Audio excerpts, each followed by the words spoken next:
Voter suppression is an ongoing fight. There's a petition initiative out there, and some Black people are going to be confused into signing these petitions. Worse than that, Angela Matthews, some Black folk are going to get paid to help circulate those petitions. Some Black people will get paid to work against their own interests. The bottom line is you got to get in this mayor's race for Anthony Adams to overcome Mike Duggan. He'll have to get not only people that support him, but people that have been at home and not going out to vote.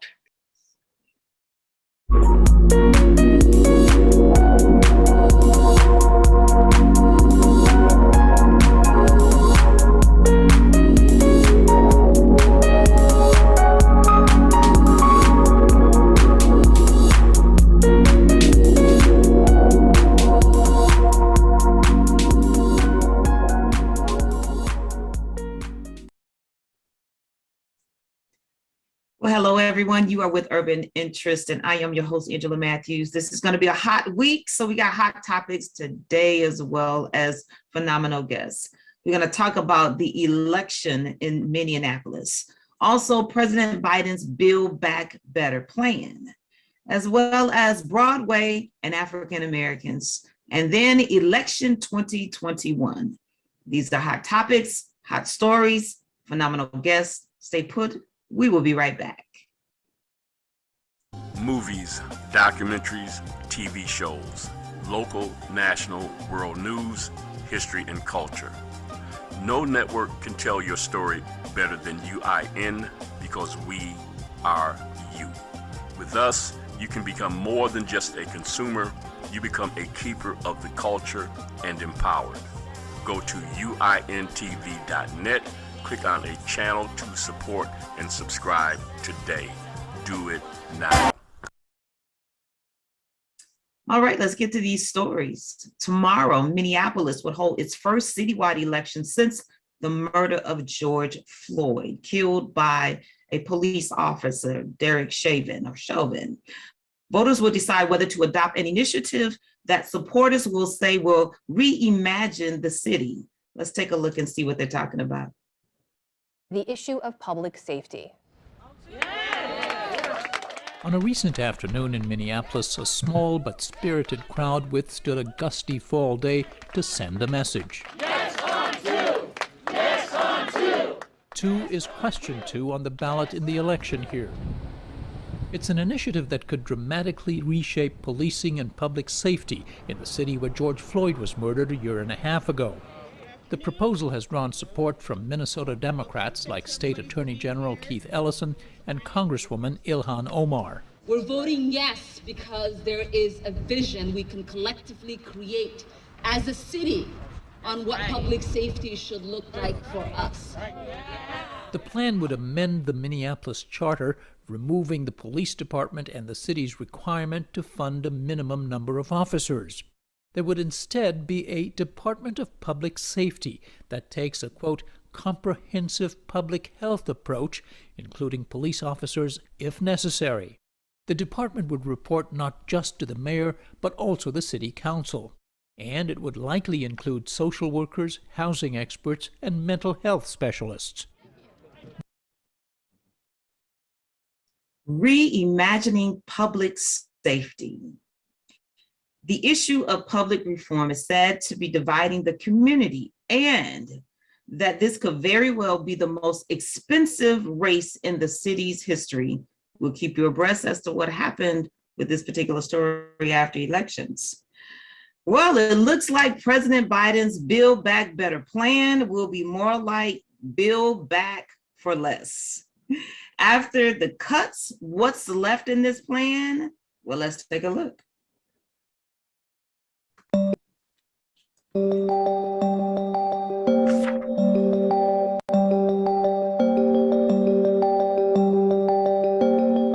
No one got everything they wanted, including me. But that's what compromise is. That's consensus. And that's what I ran on.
I don't even know what to say about that.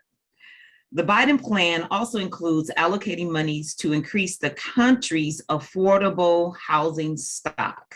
I don't know what to say about all of these cuts. Listen, this Broadway season will be the first time in history of the Great White Way, meaning that the works of African Americans will dominate the stage. Can you believe it? Let's take a look. Now let's stay on this and talk about how Netflix is just the latest example of workers holding companies accountable. Yeah, we have seen companies taking public stands on social issues, but are they practicing what they preach? NBC News reporter Ahiza Garcia Hodges joins us now. She's been looking into the trend of companies taking a stand on these issues. Now, you spoke with experts on corporate activism. This is a relatively new phenomenon. What did they tell you about the situation at Netflix and what's behind companies just taking a stand in general now? It's part of what's a broader trend where employees are really wanting to see, the ideals and identities that they hold in their private lives reflected in work and in their corporate ideals.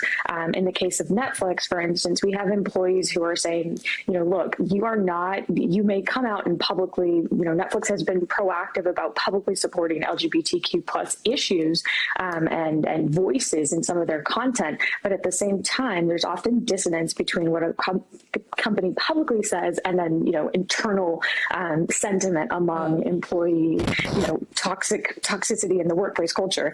And so that dissonance is what employees are now saying, look, this is not okay. And there's a disconnect and we need to hold you accountable so that you are matching more closely what you are publicly saying. Now, Aisa, let's talk a little bit more about what we're hearing from Netflix's CEO. So in Steve's story, we just saw some of this interview that he gave, and he said that he, quote, screwed up, and that I had a group of employees who were definitely feeling pain and hurt from a decision we made. In that same interview, though, this was an interview with Variety, he also was asked, so is this hate speech? And he basically said he didn't think it crosses the line. Walk us through kind of this duality here.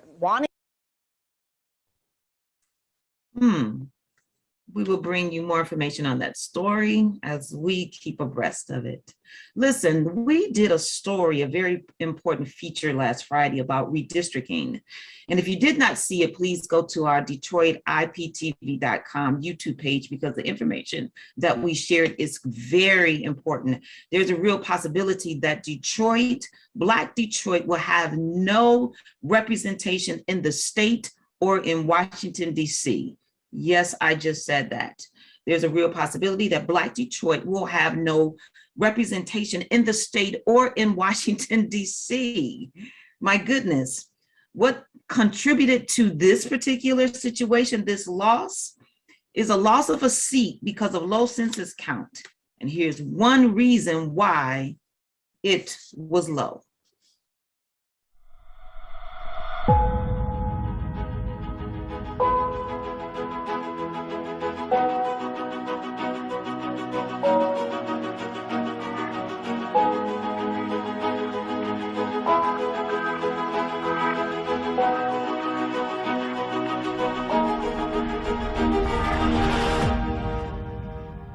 The census was the occasion. The census was the reason. The census is important, and that's what we're working for. But what I learned when I was knocking on doors all those years ago is this: people respond to who they trust.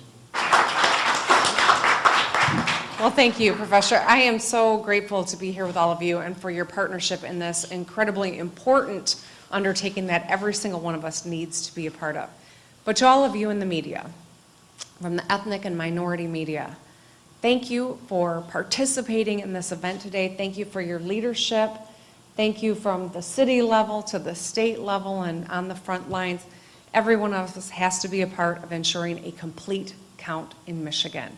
So the work is beginning. It will be intense and nation amongst the city in of itself. I also know as an executive who tries to spend taxpayers' dollars in the right way that losing $1,800 a year for the next 10 years for every person who is undercounted is not something we ought to be looking forward to. These roots that have built these relationships throughout all of our community to ensure that people can trust this campaign. And by tagging our names alongside that campaign, we are validating the campaign.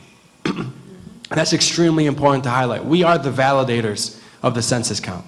And so our goal is to actually increase the population by 6%, get back to our 70% response rate in the city of Detroit, and we're going to do that with the goal of obtaining up to $2 million in resources to be able to support that. You see, this group was led by a newspaper out of Dearborn that got $1 million contract to tell Black Detroit to register for the census. As a result of this move, Detroit has lost millions of dollars and a valuable seat. Our politicians did not insist that Black-owned media be a part of this outreach. How can you do that and not involve us, the Black media, but it was done. So look, we're gonna take a break and then we'll come back. We're gonna talk about 2021 elections. As we've been saying, local elections are very important. People want to come out for the big election, but local elections are very important because they impact us directly and immediately. So stay put, we'll be right back. Today, we bring you the first part of our global broadcast exclusive conversation. The streets of Tahrir have once again been filled. Key issues here at the United Nations Climate Change Conference remain unresolved. Police are saying the protesters to move further and further away. I'm Amy Goodman. And I'm Juan Gonzalez. And those are some of the headlines. This is Democracy Now!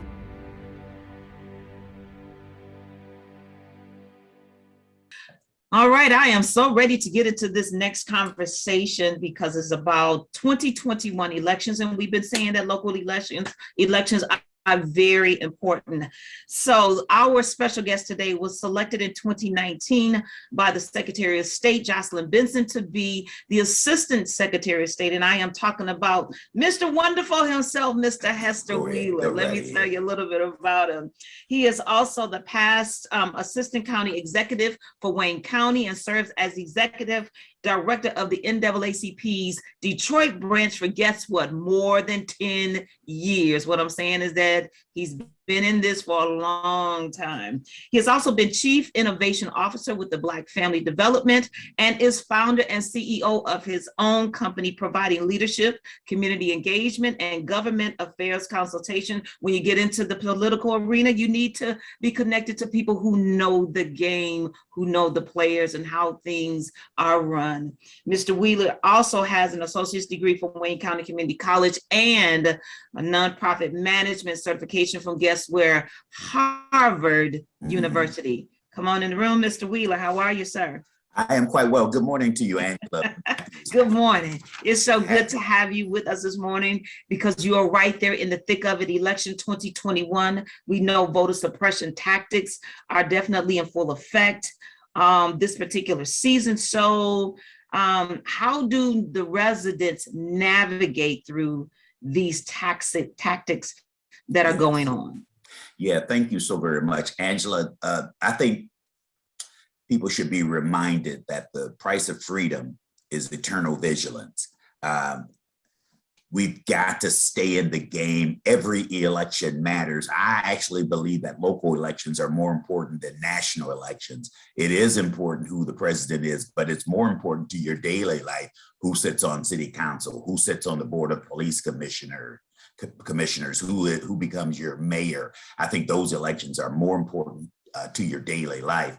I have some very, very specific concerns based on what happened last year, exactly 12 months ago, compared to what's happening now in our city. Do you know that 250,000 Detroiters, I should not say, do you know, you are definitely in, but don't you remember that 250,000 Detroiters voted in the presidential election, November of 2020. Only 72,000 Detroiters voted in the Detroit primary in August. That's 175,000 voter drop off. That is unacceptable. That's scary. That means people are dwelling beneath their privilege. That means people are not using their power. I'm saying if we had that same number of if we had that same level of voter participation in November of last year, guess what? Mr. Trump would have won Michigan. I'm saying, Detroiters, take your souls to the polls. not only get in the game, but stay in the game. It is not enough that you went and voted for president. You've got to stay in the game. It's eternal vigilance. Sometimes we have to fight the same fight. And if you're a parent, you will know that we have to say the same things over and over and over to our young people or to our children. Voting is the exact same thing. So we've got a very, very important election coming up tomorrow, Tuesday, November 2. So many things are at stake. But I would also ask you, Angela, why do you think there's so much voter suppression activity out there? Why are people trying to get Black folk in particular to not be able to vote? What do you think that's about? Now, Mr. Hester, we have been on this for a long time. I know you and have. anytime someone devises tactics to get you not to do something, that means that you have made a very important step and act that they are afraid of that will repeat itself. So they have to stop you from repeating what you've done before. And I don't understand why we don't get, why in our brains that we don't get that we are so important to every election that they would go through all of these hoops and changes of laws and policies to stop us. That's exactly the point. So let me give you a couple of pieces of data. The African American vote is typically 25 to 35% of the total Democratic outcome. I am saying the African American vote, the Black voter, is worth 25 to 35% to Democrats relevant to their bottom line. That's how important you are to Democrats. 30% of all registered African American voters live in 9 states. All 9 of those states are what we call battleground states. I'm saying something here, Miss Angela Matthews. I'm saying that the Black vote saved this American democracy. You see some of the most aggressive and most egregious pieces of voter suppression legislation in all 9 of those states. Remember where we were November of 2020, it came down to African American communities. In Georgia, we waited for the Atlanta vote to get counted, and Mr. Biden and Ms. Harris prevailed. In North Carolina, we waited for Greensboro. In Philadelphia, we waited for Pittsburgh and Philadelphia. In Wisconsin, we waited for Milwaukee. In Ohio, we waited for Cincinnati and Cleveland. And you remember where we were right here in Detroit. And Michigan, we waited for Detroit, and Detroit delivered 250,000 votes. Mr. Biden and Ms. Harris won Michigan by 154,000 votes. I am saying had Detroit not participated the same way we did not vote in August just a couple of months ago, we would have lost Michigan. So voter suppression is so significant. 39 pieces of voter suppression legislation here in Michigan, over 400 pieces of voter suppression legislation across this country. All of it targets African-American voters. All of it targets urban centers. They want to do away with drop boxes, for example. They want to put all types of layers of additional responsibility as it relates to photo identification. They want to take away clerks' ability to start counting ballots early so that we can report on time and on election day. They want to take away a clerk's ability to raise funds, to increase awareness, or to educate voters. I'm saying with so much at stake, why are we failing to use all of our power? And I'll say it a different way. You really don't have power if you don't use it. It is not enough to just walk around feeling high and mighty. If you never say anything, if you never do anything, if you never help anybody, if you never get in the game. And there's another way to say it. I think our infrastructure should line up with our image. In other words, and I appreciate who you are, and I'm not just saying this to flatter you, but I appreciate the Angela Matthews substance, because what it says to me is what's on the inside, what's in your heart looks like what we see.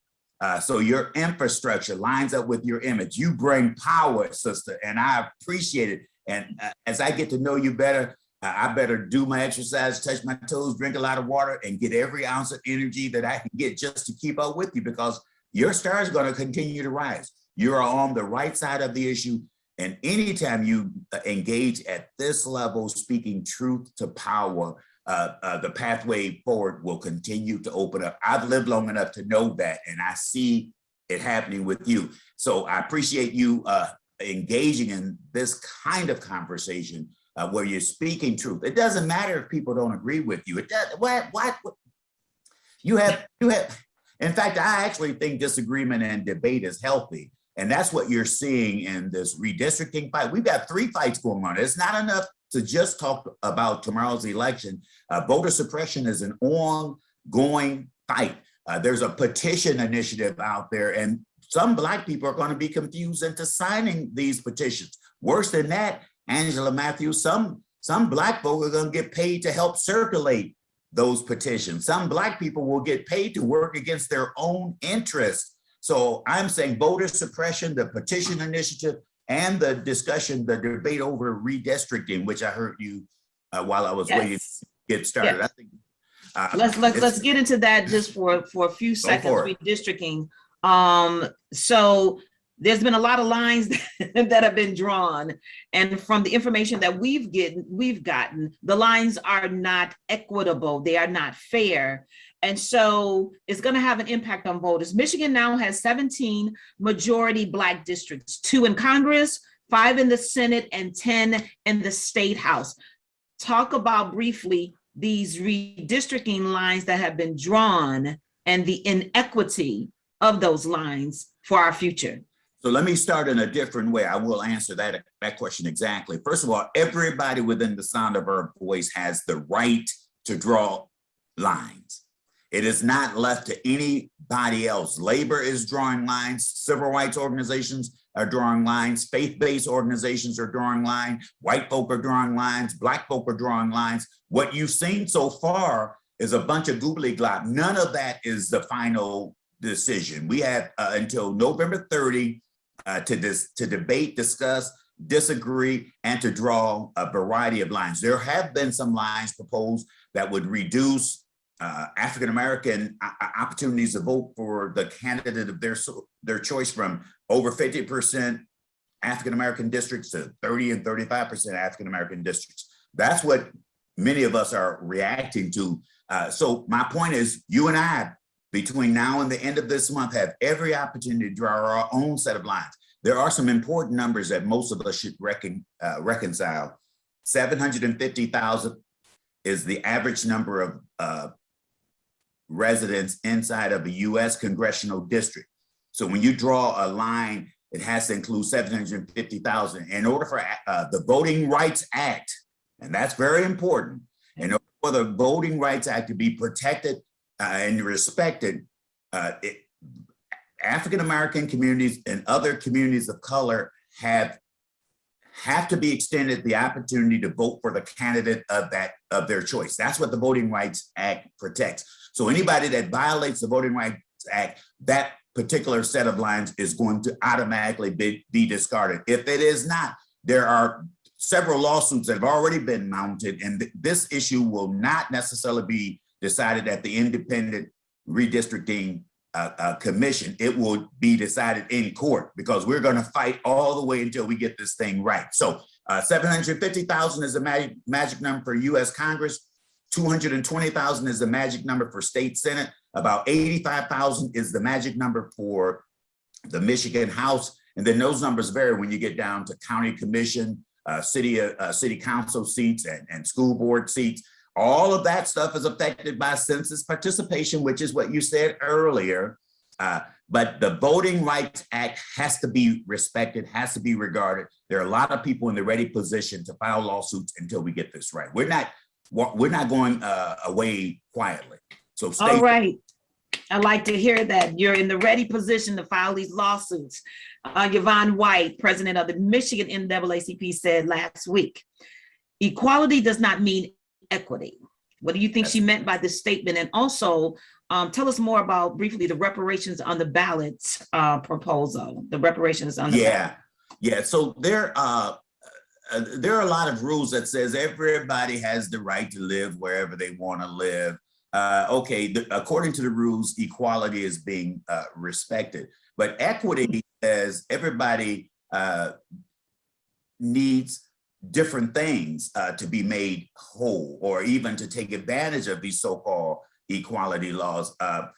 There are certain issues in African-American or poor communities, for example, that require extra in order to be treated equally. I am saying if you come from a deeply, deeply distressed experience or a high poverty experience, you need a breakfast program. You need a reading readiness experience in order to even be treated equally.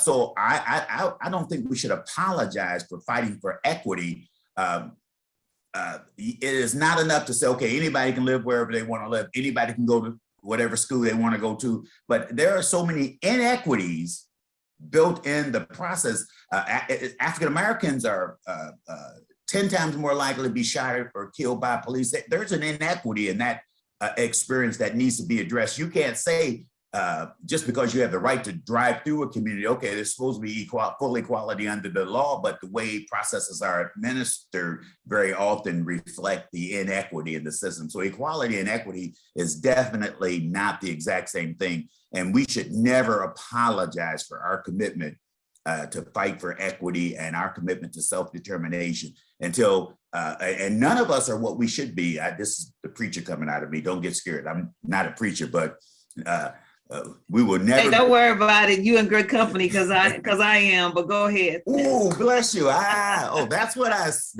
see. That anointing. I appreciate it. But I just so we will never be all that we can be until the least among us can be what they should be. So we will be judged by how we treat the least among us. And I think there are a lot of inequities built into systems that keep people poor or perpetuate the cycle of poverty, and we can do better. And I think folk like you and I, and if one day I'm blessed enough, I might make it to the deacon board or maybe even the usher board.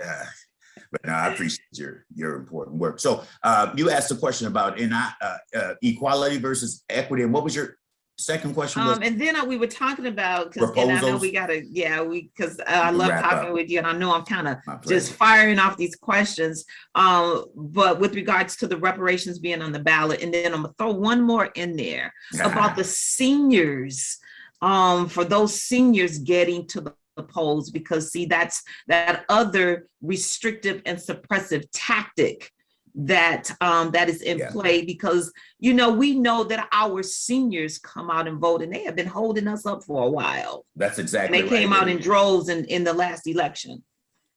Yeah, I think every consideration should be given to senior citizens. If we're blessed to make it past 50 and 60 or 65 and 70, I think you've earned the right to longevity and the benefits that come with longevity. So there are all kinds of laws being advocated that would take away the right to organize carpools to the polls or to go into senior citizen facilities. I'm saying that's how serious this thing is. So I don't think we should ever violate seniors. In fact, I think we should go above and beyond. If a person has spent 40 plus years in the workforce from 25 to 65 or from 20 to 60, they deserve every benefit. I know we're out of time. The last thing I'll tell you is that there's 6 or 7 things on the ballot, and everybody talks. There is a lot of conversation about the mayor and city council and city clerk, but then there's also there are board of police commissioners or community development districts, so to speak, and then you've got proposals. There are at least 3 proposals. One, proposal E, for decriminalize certain plant-based hallucinogen. I like that idea. Proposal reparations, and proposal S, I believe. I think I don't see a lot of organized opposition. As it relates to reparations, why would anybody vote against themselves? Anything that says reparations, hell, I don't want to tell you how to vote, but why would you vote against yourself? I mean, we will never be what we should be until everybody has an opportunity to be what they ought to be. So that's self-explanatory. I'm not trying to tell you how to vote, but don't apologize for being committed to self-determination, Reverend Dr. Angela Matthews, now that I've got your new status. I appreciate this opportunity to spend time with you again. Don't hesitate, call upon me. You know what? we've got something that's coming up, and I think that you will be very interested in it. But we will get back with you off camera and speak with you. Thank you so much. Assistant Secretary of State, Mr. Hester Wheeler, is with us today. Look, I know he fired off some information, but I know you can catch it. The point of the matter is this election is very important. The local elections are important. Get yourself out there to the polls. If you haven't turned in your absentee ballots, I do believe you can still do that. Walk them to the station or wherever it is. Go to the city clerk. Don't wait for the mail at this point. Yeah. The mail. Mr. Trump destroyed the post office experience last year on the way to the national election. Don't trust the mail. Go to the clerk's office. And 4 o'clock today is the last opportunity you have to vote by absentee. Beyond that, you got to go to your polling place tomorrow. And remember, we do have the new voting right, same day voter registration. If you're not registered as of today, you can still register tomorrow up to 8 p.m. You got to start at the clerk's office, go get registered, then they'll send you to your polling place. I see you got a political bulldog expert in lineup in the holding pen, Mr. Adolph Mongo. Please give him my special regards and tell him to keep fighting the good fight and keep hope alive. All right, Mr. Hester, we will get back with you. Thank you so much for being with us. Have a good day. Thank you. Bye-bye. Bye. So listen, we're going to do something that we normally don't do, but I don't want him to be on hold any longer. We're going to bring Mr. Adolph Mongo in, a strategist and political commentator. We're going to keep right on going into this conversation with regards to the 2021 elections. Again, the elections is so very important on the local level. We talk about the mayor's race, and I'm going to preface this conversation as we bring Mr. Mongo in. We talk about the mayor's race, that's important, and city council members, but you also heard Mr. Hester talk about, commissioners, board of commissioners. You've got some proposals that are on the ballot. So we need you to get to the polls. Again, today at 4 o'clock p.m. is the deadline time to walk your absentee ballot to the city clerk's office. Also, you heard Mr. Wheeler say that tomorrow, November the 2nd, if you have not registered, you can register to vote, and then you can be sent to your polling station. So we have to keep abreast and be abreast on these particular topics because a lot is at stake. Mr. Mongo, are you with us? Yes, I am. Good morning. All right. So we're going to dive into this conversation. When it comes to the mayor's race, according to the polls, it's going to be an uphill battle for the contender, Anthony Adams. We talked with you about a month or so ago, and it was kind of stated that, he came in this thing a little too late. What is the community saying now? Because there has been some major news. Too late. What? He started too late. Organization, too late. Money, commitments, too late. When you take on an incumbent, you got to have a real game plan. And I know Anthony. I worked with Anthony when we served with the late great Coleman Young. When you trying to take out an incumbent, you got to start your campaign early. And you gotta get commitments early. You can't make an announcement 6 months from primary day and say, you know what, I'm running. Here's some issues. There are a lot of issues that hadn't been talked about in this city. Duggan has a war chest that he's using. He got all these endorsements, and he's playing the role of I'm the mayor and not trying to be the mayor. So that's the uphill battle. And you got people that's satisfied with what he's doing. You got 10 or 15% of the voters going out to the polls. That's not enough to take an incumbent out. You gotta have a lot of folks that's disenchanted with how the city is being run. All right, so Mr. Mongo, so what about, at first when he was running, there was no noise, but now there's some news affiliates, not affiliates, but there's some news stations that have picked up the fact that Duggan would not debate Anthony Adams. Do you think that that hurt Anthony Adams, that Duggan was refusing to debate him?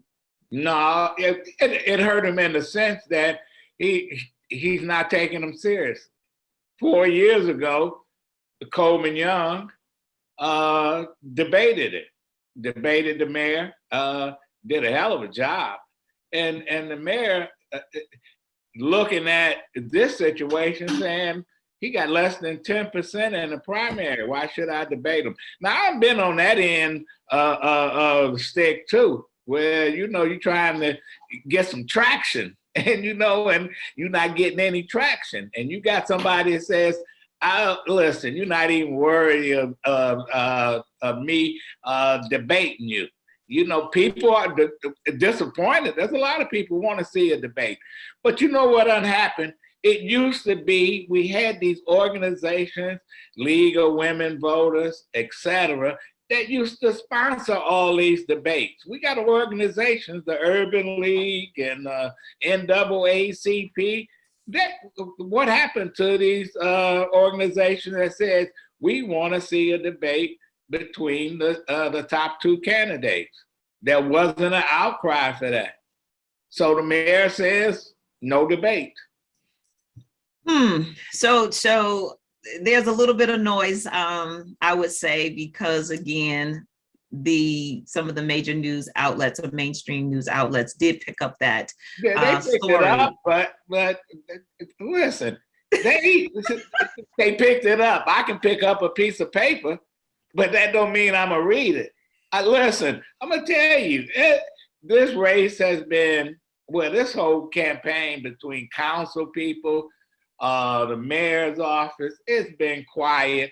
You would think with 4 people not running for office, 4, you have so many people trying to jump in this race, and the issues are corruption. What are they doing at City Hall? Who laid that on the table? But Mr. Mongo, there have been reports that under this current administration, that the population of Detroit has gone down from, I don't know, between 80, 82% to somewhere between 76 and 78%. Isn't that important for the citizens to know? It's always important, and we keep hemorrhaging people. There's no question. Listen, there's no question. You and I and others, we in tune with what's going on in the city. We know what's going on in the city, and I know it can be frustrating and saying, this is happening. Can the people see it? You would think that they could see it, but they don't vote. You got people that live right across from voting precincts and will not go and vote. They register, but they won't go vote. The last time you had people vote in mass, that was what, Obama, 2008? I'm just telling you, the bottom line is that you got to get in this mayor's race for Anthony Adams to overcome Mike Duggan. He'll have to get not only people that support him, but people that have been at home and not going out to vote. Listen, there's a lot of people dissatisfied with the city, but Mike Duggan is going to bring out his people, and I know people hate to hear that because I had a debate yesterday with somebody. It's great that you continue to work like you have a chance, but if I was a betting person, Tuesday evening, you'll know you gave it a good fight, but it's not gonna happen. You're gonna have a re-election victory party for Mike Duggan. Whew, it's Mr. Mongo. Okay, so let's go to the next big race that's happening in Detroit. Oh, ask me the question. Listen, 4 years ago, I sat up there and ran a campaign against this same mayor. And it was the same issues. We had a lot of issues we put on the table, forced him to talk about. What we didn't have was the mechanism to get the message out. Didn't have the money, couldn't buy the ads, couldn't get our people to the polls. So a lot of people patted Coleman Young on the back, say, yeah, I'm voting for you. And it didn't happen. It did not happen. So listen, I've been there, done that, and I'm watching it, and it's gonna, I don't know if, what the percentage is gonna be, because this has been a real quiet race.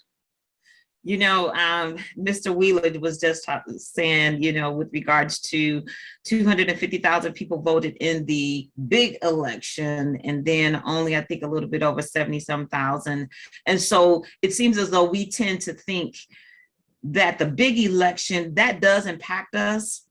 No. But the voice to cry out is to say it is the local elections are much more important because of the direct impact that happens.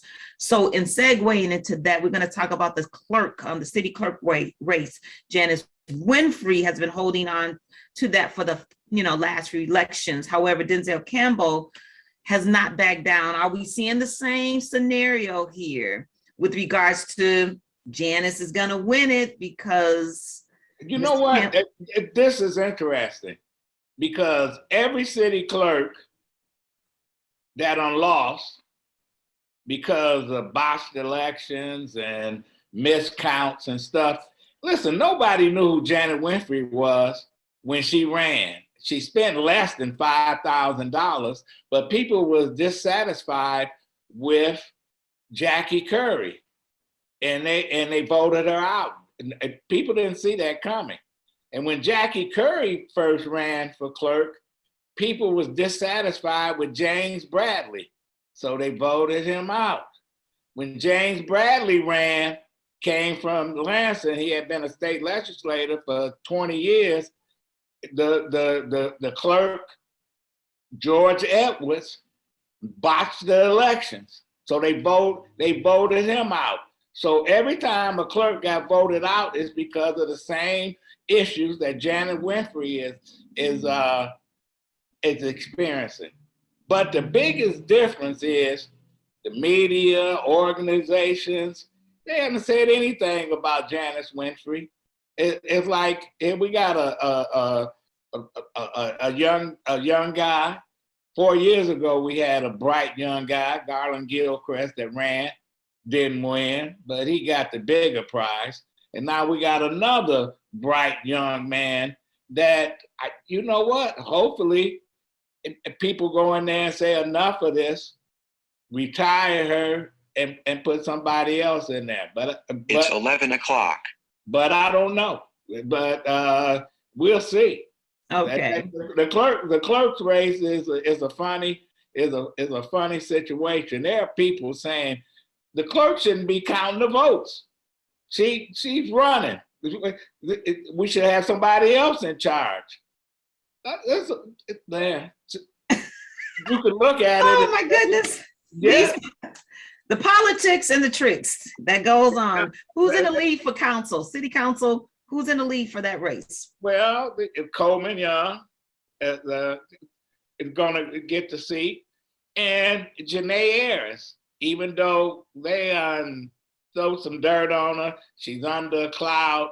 But I'm gonna tell you, and she's the devil that I know, and that's what people are saying. Give her the benefit of the doubt. She's been a good council person.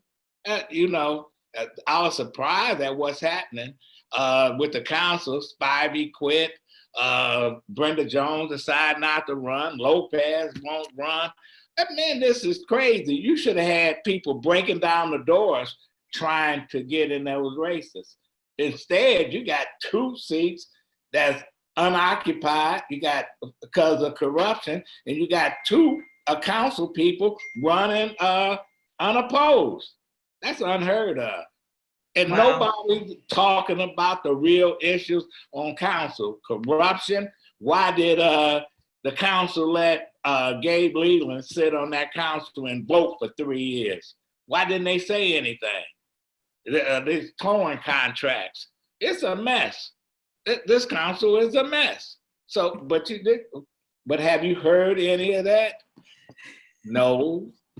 No, you might have, because you in tune to what's going on. But the average person, no. They don't see any commercials on TV. No. Listen, I don't even get anything in the mail. No. This is unheard of. So we're talking about 15% of the people. You're lucky if we get 15%. If we get 25% to come out, that's great. But I don't see it. Wow, this is definitely a great conversation. We're with Mr. Adolph Mongo. He is a political strategist, commentator, giving us some great information. So, Mr. Mongo, voter apathy has been mentioned as a big issue this particular election season. Oh my goodness. The belief that Detroiters will come to the poll. I'm holding it up, Mr. Mongo. I'm trying to keep hope alive for them to come to these polls. Well, listen, we are in the midst of a second Reconstruction. And what I'm saying is that these white supremacists are doing their best to make sure that we don't even get an option to go vote, to do anything. And yet, we don't vote. What is it going to take? Some new laws to say, okay, Black folks can't vote again. So, oh, here we go. We're going to start marching and whatever we're going to do. That's unacceptable. We got to use what we got right now. And that means to go vote. You got people that don't have water in their house. They don't have lights. Don't have gas. They don't go vote. Wouldn't you be irate? Wouldn't you be mad? Wouldn't you go and you say, who's my state rep? Who's my city council person? Put them on notice. When are people going to get angry? What about the school system? What about kids getting shot? You know, can't even sit in the back seat and go for a ride with the mother and get killed on a highway. It's unbelievable. And people are not outraged on what's going on. And then we have a former police chief who says, I kept the Negroes in check. So I'm gonna have to leave you with that. Okay, we're gonna drop the mic on that one. This particular situation is not only a citywide problem, but it is also, it's just state and nationwide. And we as African Americans have got to know our importance. And that, as Mr. Hester said, that we are 25 to 30%, you know, that supports the Democratic platform. And I'm not, you know, saying who's who in this particular conversation. I was just repeating something that he says. Seems like, you know, most African Americans do sway to that particular side. However, what are we doing about just change? And so, Mr. Mongo, thank you so much for coming to give us some of your expertise. We'll come back with you. You're looking handsome there, man. So thank you very much. Have a great day. Talk to you later. Bye. Listen, everyone, I told you we were going to have, this is a hot week. We're going to have hot topics or conversations as well as guests. Mr. Hester Wheeler, Assistant Secretary of State for the state of Michigan. Mr. Adolph Mongo, who is a strategist and political commentator. We thank him for being our guest today. We're going to go to a break and we'll come back and wrap up this segment of Urban Interest.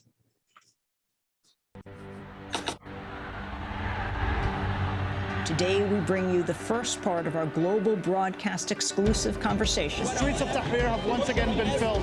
Key issues here at the United Nations Climate Change Conference remain unresolved. Police are saying the protesters to move further and further away. I'm Amy Goodman. And I'm Juan Gonzalez. And those are some of the headlines. This is Democracy Now!